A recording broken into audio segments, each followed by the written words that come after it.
And can you believe it's been since 2005 since Houston had a theme park? That's when Astroworld closed. But that might all change sometime soon, thanks to this woman to my left, sixth-generation Texan Lizzie McGee, who has an idea for Texas Land. Tell us about yourself and tell us about this theme park idea you have. Well, thank you for having me. Thanks for being here. As you said, sixth-generation Houstonian. I grew up with Biggio, Berkman, and Bagwell. The Killer Bees. The Killer Bees. And, you know, from 0 to 18, I grew up with my family, and there, you know, we have the Space Center, we have a ton of museums, but after Astroworld closed, there was not really an amusement park or a theme park for us that was a day's drive. And so my family loves stories. We love to sing. The first song I ever learned was Texas Our Texas. There we go. And State theme song. parks are a great way to tell stories where the whole family can come together and enjoy them. So Okay.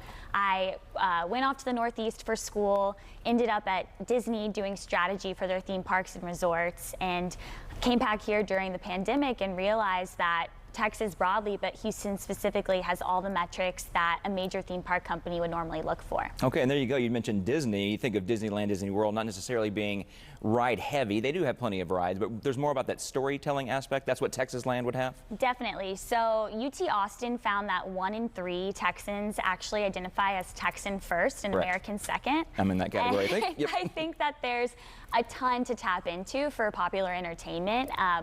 We learn our history in the 3rd and 7th grades here in Texas. So just from that alone, there's pirates and railroads and space and a ton of content for great rides. Do you have it laid out in your head? This section of the park will be the Alamo. This section will be this. What do you have in mind? So we have a master plan that's currently in the works, and we actually did some focus groups to hear from Texas parents about what they want to see in the park. But we're thinking that, for phase 1, we would have sort of a Towns of Texas pavilion where you could imagine Marfa has a haunted house, Galveston has Jean Lafitte, and a ride about finding his lost treasure, and sort of the list goes on. But we would think of ourselves in phase 1 as a best of Texas. Got it.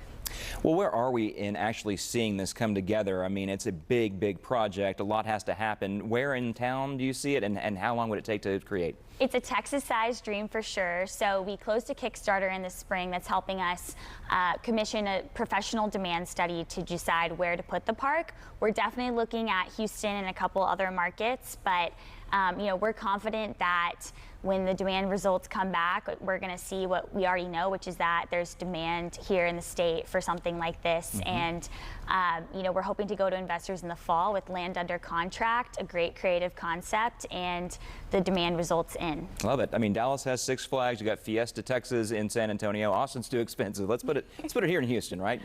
I'm a proud Houstonian, and I would love to make that happen. So if Houstonians want to voice their support, then we can take that to investors too and say, look, the demand's already here. Like, there's numbers, but then there's also the qualitative data of Texans putting their support behind this. And what do I do if I want to voice support for it? Is there a website or something? Yes, there's a website, and you can sign up for updates, and we're going to be using that to do more focus groups in the future so that Texas parents can tell us where to put the stroller parking and how much AC they need to have. Lots. Okay, That's thank what we've you. heard.